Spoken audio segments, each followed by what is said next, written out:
My name is Lara Clark.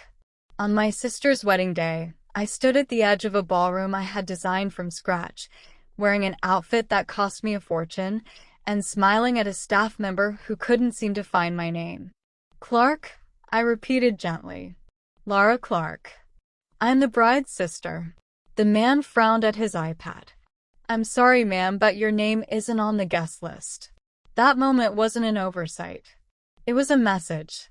A message that had taken years to write. I turned, scanning the grand hall. My mother, and stood near the reception entrance, elegant as always in her custom-made emerald green dress.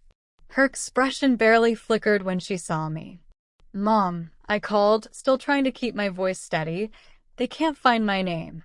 She approached slowly, casting a glance at the staff member as if he had inconvenienced her. Then, her eyes settled on me, without warmth, without apology. Did you really think you'd be invited? She asked in a low voice. You're not family, Lara. You're the vendor. You've done your part. There were no shouts, no theatrics. Just that. I felt something detach in my chest. Not break, just come loose. Then I'll behave like a vendor, I replied calmly, without payment, of course. I turned my back and walked away. I passed the marble columns, the bar displaying the menus I had designed, the photo wall where my monogram shimmered in gold foil. The air outside was heavy with summer heat, the kind that sticks to your skin. My heels made a soft click on the stone as I walked towards the parking lot. Each step was painful, and somehow essential. You don't get knocked down in a single moment. It happens gradually until one day, they stop pretending you ever belonged. And in that moment, I stopped pretending too. From childhood, I always knew Chloe was the center of our home. She was the firstborn, the most outgoing, the girl who sparkled in any room she entered. My mother had a gift for turning her admiration into a spotlight, and once that beam of light landed on Chloe, it never moved. Back then, I didn't resent her for it. I just thought that's how families worked. Some people shone, others remained in the background. My father, Robert Clark, used to be the only one who truly saw me. He was a high school art teacher, quiet, steady, with paint under his fingernails and poetry in his pockets. He was the one who framed my first sketch and hung it next to his bookshelf. When he passed away from a stroke while leading a student workshop, I was 13 and Chloe was 16. Suddenly, the center of the house became the only person my mother even looked at. I vividly remember that year. Mom started dressing Chloe for mother-daughter lunches at the country club, spa weekends, real estate office parties where she introduced her as her future partner. I, on the other hand, spent weekends in my room, sketching what I couldn't say aloud. I didn't rebel, I didn't scream. I studied, I worked. I earned a scholarship to design college. And while Anne politely applauded, she asked only one question. Does it pay? When I graduated, I took an entry-level position at a small design firm in Portland and worked my way up to brand project lead. I didn't expect a parade, but I still called home every Sunday. I still showed up for every Christmas. And each time Anne would offer a tight smile and steer the conversation to Chloe, her job, her boyfriend, her hair. When I was promoted to creative lead at 30, my mother's response was, "Oh, by the way, Chloe's thinking of buying a second apartment." When Chloe got engaged to Arthur White, the announcement transformed Anne into a different kind of person. Suddenly, she was practicing how she'd introduce herself at the wedding. Mother of the bride, yes, of the White family. She started organizing guest lists as if she were editing royalty, and I naively offered to help. "You're good at that design stuff," Chloe said, waving a hand vaguely during a family lunch. "Maybe you could do the invites and the menus and that kind of stuff." That kind of stuff. That's all my time, skill, and effort ever were. That kind of stuff. Still, I agreed. Because maybe, just maybe, if I created something beautiful enough, thoughtful enough, elegant enough, they would see me. Not as the person they barely tolerated, but as the daughter and sister they had somehow overlooked. I started with the invitations. Classic serif fonts with hand-drawn vine flourishes, delicate blush envelopes with custom liners, wax seals with the white crest I had designed from scratch. I sourced heavy cardstock from a print vendor I trusted and covered the costs myself to ensure perfection. From there, the task list grew. Welcome signs, seating arrangements, table numbers, cocktail napkins, dessert table signage, illustrated guest maps. Everything landed in my lap with phrases like, "Could you just add this one more little thing? I don't like the font anymore. Can we change it? Mom says the silver border looks cheap." I revised, adjusted, swallowed my pride, and kept creating. When the budget got tight and whispered during dinner, "Perhaps you could just cover the rest as a gift. It's not like you'll be contributing to the gift registry." I nodded, because that's what the background daughter does. She keeps giving, hoping someone will finally turn to look. The wedding, of course, had a website. It was impeccable, minimalist, modern, and, naturally, designed by me. One night, while updating RSVP links and adding hotel recommendations, I clicked on the family section out of habit. There was bride Chloe Clark, mother of the bride and Clark, father of the groom Henry White, mother of the groom Eleanor White. My name was nowhere. Not even a passing mention. I sat in silence for a long moment, the cursor blinking at me like a taunt. At first, I told myself it was just an oversight, an easy mistake to fix. "Chloe," I texted later that night, "I noticed I'm not listed on the family page. Do you want me to add?" She replied an hour later, "Oops, must have slipped my mind. You can add it if you want, but it doesn't make much of a difference. Everyone knows who you are." That was the first crack. Weeks passed. I didn't receive a wedding invitation in the mail. But I wasn't alarmed. I was the one who ordered the invites, managed the addresses, even hand-delivered some to VIP guests. I assumed I was obviously included. Until the RSVPs started coming in. Every day, Chloe would text me screenshots. "Look who's coming. Arthur's dad's partner confirmed." Yet, no one ever asked for my RSVP. To be sure, I brought it up during a call with Anne. "I know it's silly," I said lightly, "but I never got my own invitation. I was hoping to keep one as a keepsake." There was a long pause. "Oh," Anne said. "Well, Chloe probably thought you didn't need one. You're already helping so much." That explanation should have reassured me. Instead, it tightened my chest. "You're technically family," Chloe would say later when I brought it up. "You don't need formalities." Technically. As if I were a second cousin, a relative by marriage, someone with an asterisk next to my name.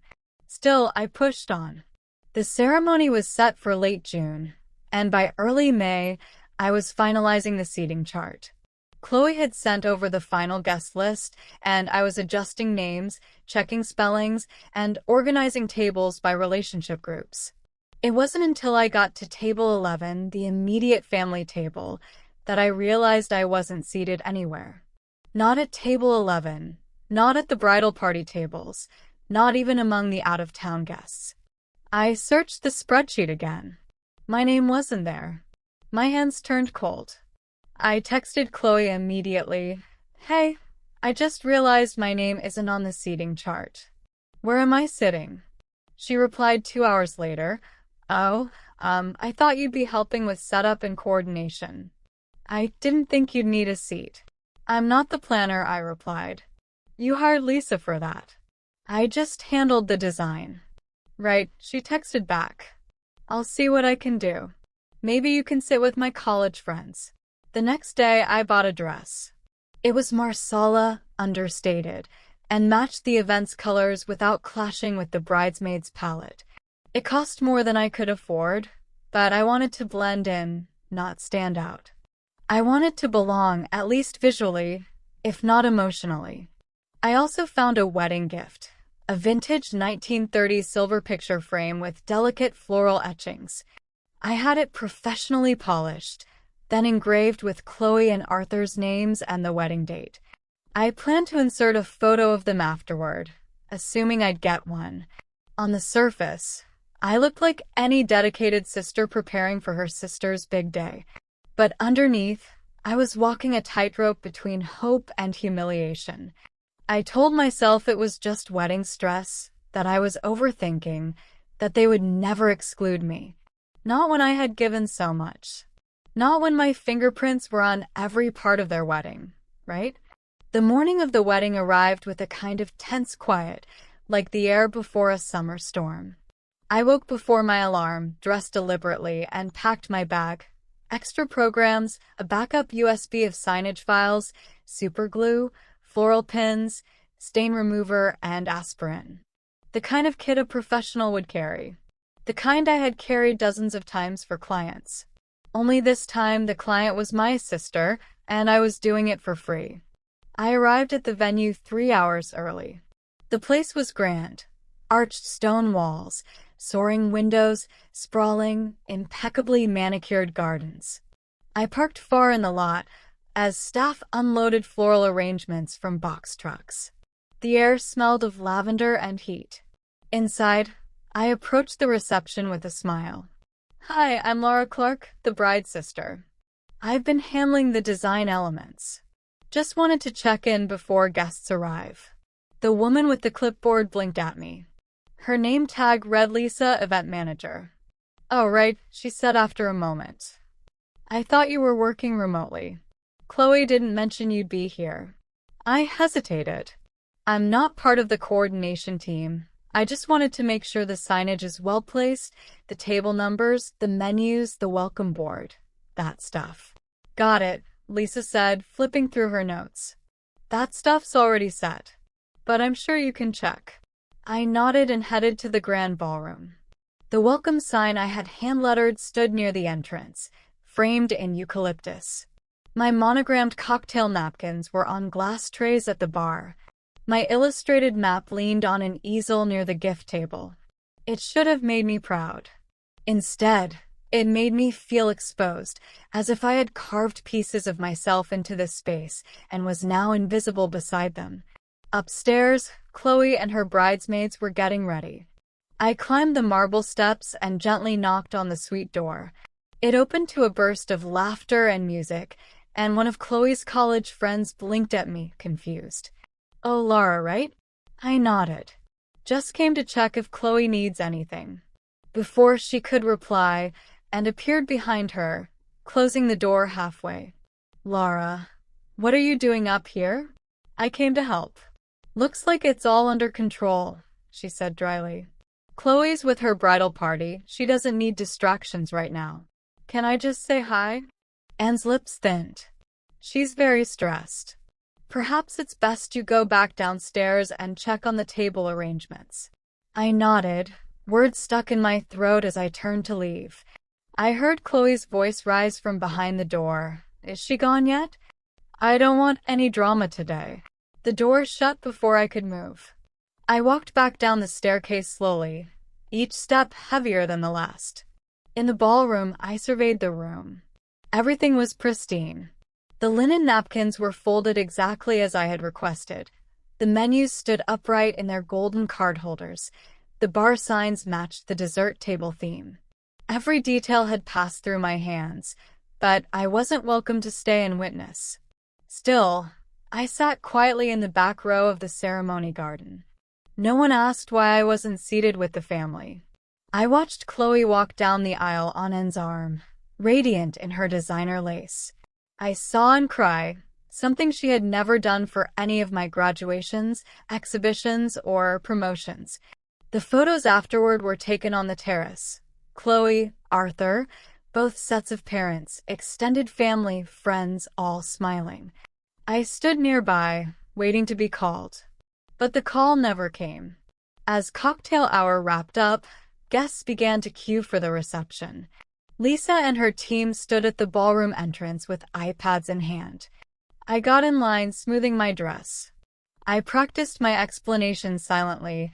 "I'm Lara, the bride's sister. This is just a mistake." When it was my turn, I gave my name. The staff member hesitated, tapped the screen, and then again. I don't see. What was the last name? Clark. Clark, Lara. Just a moment, he mumbled. He stepped away and whispered to Lisa. She looked at me, then back at the screen. A moment later, she approached. There seems to be a mistake, she said with forced calm. Your name isn't on the approved guest list. I blinked. That can't be right. I'm Chloe's sister. Lisa lowered her voice. I understand, but I can only allow guests listed by the bride and the mother of the bride. As if on cue, and appeared behind her. What's going on? They say I'm not on the list, I said, my heart pounding. I'm your daughter. I designed everything, and didn't flinch. Did you really think you'd be invited? Her voice was soft, not cruel, just final. You're not family, Lara. You're the vendor. You've done your part. I stood there for a long second, numb, and then I nodded. Well, I said softly, then I'll behave like a vendor. Without payment, of course. I turned my back and walked away. No shouting, no tears.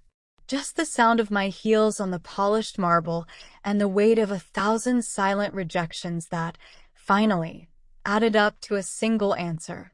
The parking lot was almost empty when I stepped out. Guests were still arriving in groups, laughing, dressed in silk, linen, and champagne heels. I crossed the stone path with careful steps, each one louder than it should have been in the still summer air. Halfway to my car, the weight of everything caught up to me. My legs stopped moving. My hands trembled. The Marsala dress I had chosen with such care now felt like a clown costume I had worn to a show where I wasn't welcome. I spotted a hidden bench near a small fountain and sat down, legs crossed, back straight, still trying to look composed, even alone. I didn't cry.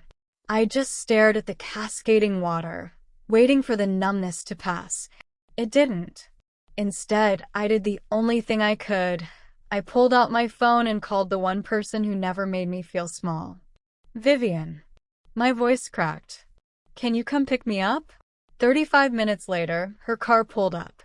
She didn't ask questions at first, just hugged me, so tight I felt my ribs shift. She opened the passenger door, helped me in, and handed me a cold water bottle as if it were medicine. They didn't let me in, I whispered. She nodded. I figured the minute you called. I knew it wasn't something small. Back at her apartment, I sat huddled on the couch, the Marsala dress folded beside me like discarded skin. She made me tea and didn't press me. Later that night, after the shock gave way to silence, she said, Lara, you need to talk to someone. Someone real, not just me. A therapist? I asked dryly. A lifeline, she corrected. This wasn't just about a wedding. It was your whole life finally screaming in your face. She wasn't wrong. The following week, I found myself in front of a woman named Dr. Nora Lee. Her office was cozy, adorned with soft art and low shelves piled with books. She looked at me unblinking, but not uncaring. I told her everything, about the invitations, the missing chair, the door shutting in my face. She was unfazed. What you've described, she said gently, isn't just family favoritism. It's systemic emotional exclusion. And what you experienced at the wedding, that was the culmination of years of erasure. That word, erasure, weighed heavily. I wasn't just ignored. I had been actively made invisible. In one of our first sessions, Dr. Lee gave me a task. She asked me to sift through my old belongings, anything from childhood, and see what stood out now that the curtain had been pulled back. That night, I found a small shoebox labeled in my father's handwriting, Lara C. age 11 to 13. Inside were old birthday cards, crumpled sketches, and a folded letter on lined paper. It was from him. I had won a statewide poster contest in 6th grade, something no one in my family ever mentioned again after his funeral. But he had written a letter that day. Lara, I hope you always draw what you feel. That's the kind of bravery most people never find. You don't need an audience to be worth something. You already are. I read it 5 times.